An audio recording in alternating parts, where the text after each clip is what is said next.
नमस्कार दोस्तों, यूनिक आवाज़ में आपका स्वागत है। दोस्तों, भारतीय प्रधानमंत्री श्री नरेंद्र मोदी द्वारा आत्मनिर्भर भारत अभियान की जो बहुउद्देशीय संकल्पना है वो बड़ी ही लाभकारी और वसुधैव कुटुंबकम के भाव से ओतप्रोत है।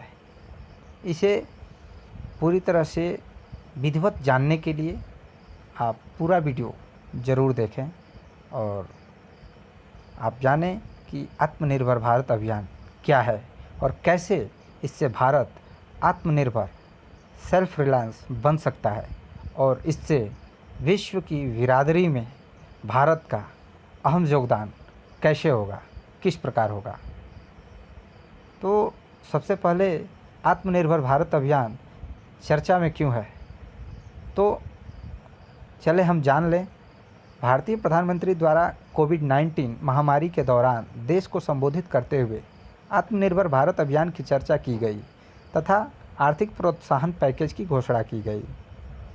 इसमें प्रमुख बिंदु है, प्रधानमंत्री ने कोविड-19 महामारी से पहले तथा बाद की दुनिया के बारे में बात करते हुए कहा कि 21वीं सदी के भारत के सपने को साकार करने के लिए देश को आत्मनिर्भर बनना या बनाना बहुत ज़रूरी है।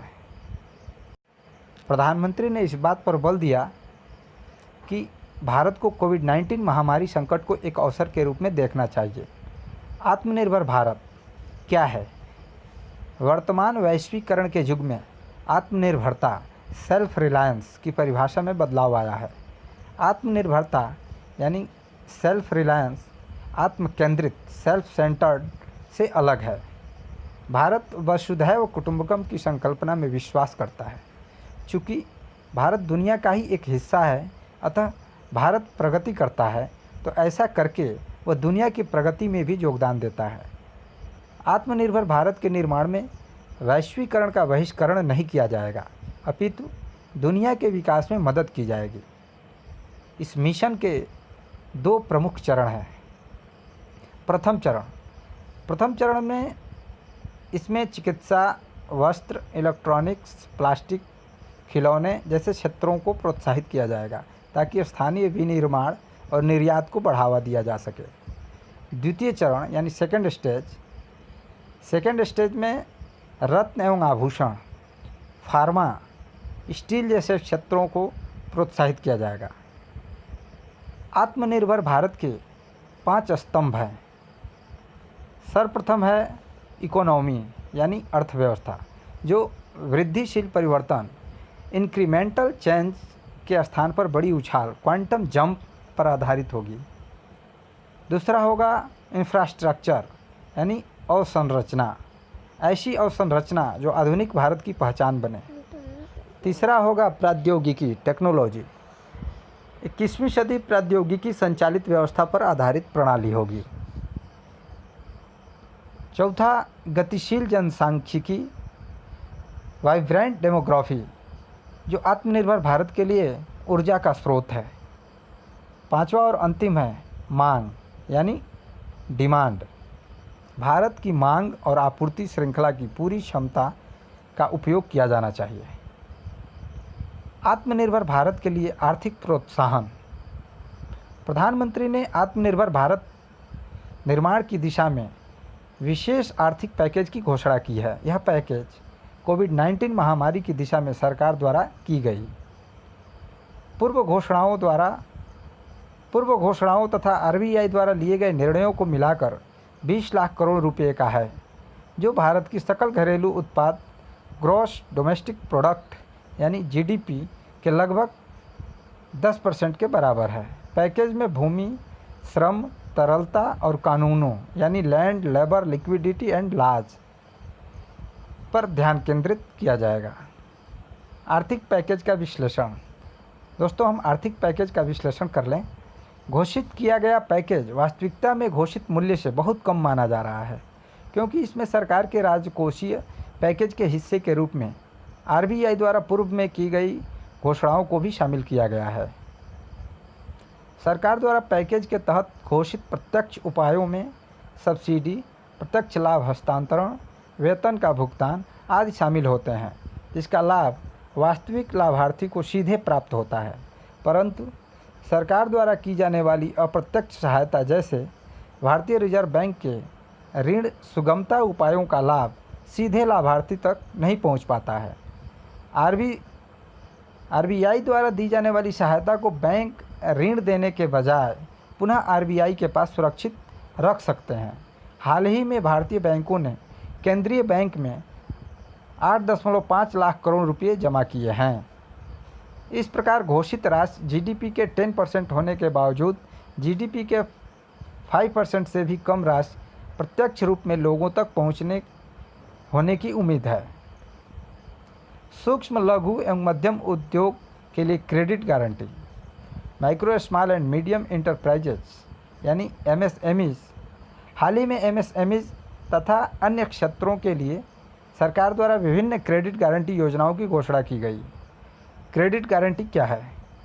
क्रेडिट गारंटी बैंकों द्वारा एमएसएमई को दिया जाने वाला अधिकतर ऋण एमएसएमई की परिसंपत्तियों यानी संपार्श्विक के रूप में के आधार पर दिया जाता है, लेकिन किसी संकट के समय इस संपत्ति की कीमतों में गिरावट हो सकती है तथा इससे एमएसएमई की ऋण लेने की क्षमता बाधित हो सकती है।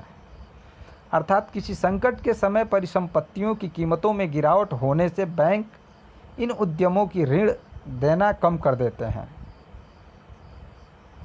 सरकार द्वारा इस संबंध में बैंकों को क्रेडिट गारंटी दी जाती है। यदि एमएसएमई उद्यम ऋण चुकाने में सक्षम नहीं होते हैं तो ऋण सरकार द्वारा चुकाया जाएगा। उदाहरणतया यदि सरकार द्वारा एक फर्म को 1 करोड़ रुपये तक के ऋण पर 100% क्रेडिट गारंटी दी जाती है, इसका मतलब है कि बैंक उस फर्म को 1 करोड़ रुपये उधार दे सकता है। यदि फर्म वापस भुगतान करने में विफल रहती है तो सरकार 1 करोड़ रुपये का भुगतान बैंकों को करेगी। अब एमएसएमई की परिभाषा में बदलाव आया है, तो इस परिभाषा में बदलाव क्यों हुआ तो जान लें। एमएसएमई की परिभाषा में बदलाव किया गया है क्योंकि आर्थिक सर्वेक्षण के अनुसार लघु उद्यम लघु ही बने रहना चाहते हैं, क्योंकि इससे इन उद्योगों को अनेक लाभ मिलते हैं। अतः एमएसएमई की परिभाषा में बदलाव की लगातार मांग की जा रही है। इसके नए परिभाषा, इसका जो नवीन मापदंड है वह जान लें। निवेश सीमा को संशोधित किया गया है। कंपनी के टर्नओवर को मापदंड के रूप में जोड़ा गया है। निर्माण और सेवा क्षेत्र के बीच अंतर को समाप्त किया गया है। हालांकि नवीन परिभाषा के लिए अभी आवश्यक कानूनों में संशोधन करना होगा। मौजूदा एमएसएमई का वर्गीकरण और संशोधित एमएसएमई का वर्गीकरण दोनों में अंतर रखा गया है। संशोधित वर्गीकरण यह है: सूक्ष्म उद्योगों के लिए विनिर्माण और सेवा, निवेश 1 करोड़ रुपये और टर्नओवर 5 करोड़ रुपये। लघु उद्योगों के लिए निवेश 10 करोड़ रुपये और टर्नओवर 50 करोड़ रुपये। मध्यम उद्योगों के लिए निवेश 20 करोड़ रुपये और टर्नओवर 100 करोड़ रुपये। वर्तमान में क्या है? निवेश 25 लाख रुपये और सेवा उद्यम में निवेश 10 लाख रुपये। निवेश 25 लाख रुपये विनिर्माण उद्यम में है सूक्ष्म उद्योगों के लिए, और सेवा उद्यम में है निवेश 10 लाख रुपये, यह भी सूक्ष्म उद्योगों के लिए है।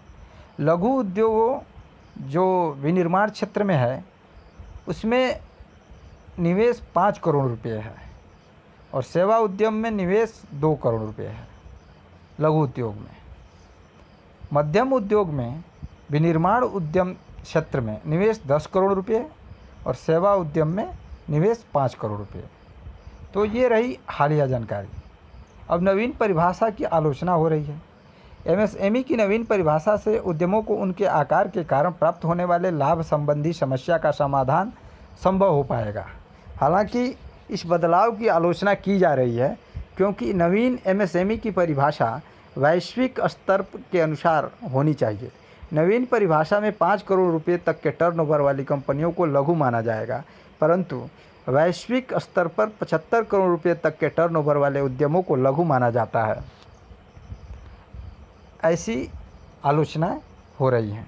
तो दोस्तों, अगर यह आत्मनिर्भर भारत अभियान क्या है और उसमें उसकी कैसी विशेषताएं हैं, इस पर जानकारी अगर आपको पसंद आई हो तो आप हमारे चैनल यूनिक आवाज़ को सब्सक्राइब ज़रूर करें और साथ ही साथ बेल आइकन दबाना बिल्कुल न भूलें।